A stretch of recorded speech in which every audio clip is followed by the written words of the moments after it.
In a city like Santee, there is plenty of shopping, so city leaders are hoping that a 1-cent sales tax could generate millions of dollars to pave roads, build a fire station, and improve public safety. But not everyone is cashing in on the idea.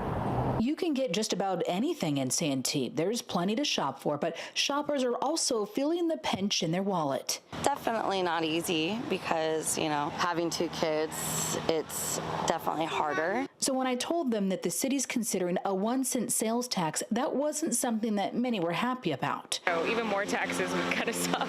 Because they never go away. Once they tax us, it always stays. They echo the concerns of Councilmember Rob McNellis, the lone no vote at Tuesday night's special meeting, who argues a general sales tax comes with no guarantee the money goes where voters intended.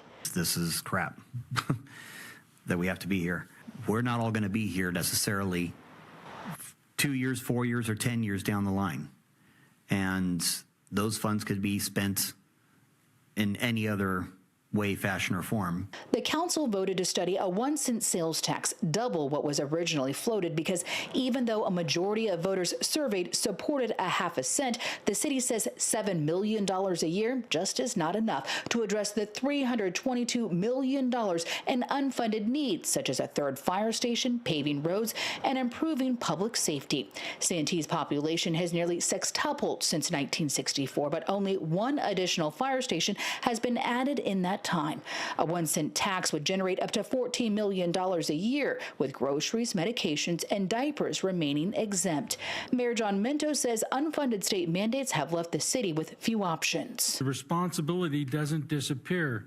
It lands right back on the cities. Santee native Bree Maggio doesn't love the idea of paying more, but as a mom raising her kids here, she understands the need. If it's to better Santee, I definitely want them to live in a community that we put into.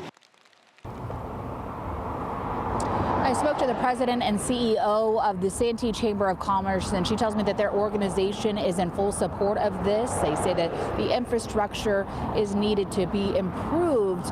Now, I also talked to the city, and the city manager was not available for an on-camera interview, but they did include a comprehensive statement. Now, this survey, it will come back in June. That's when it's expected to go back to the council, and when the council will then decide whether or not they're going to put this sales tax on the November ballot. Marcella?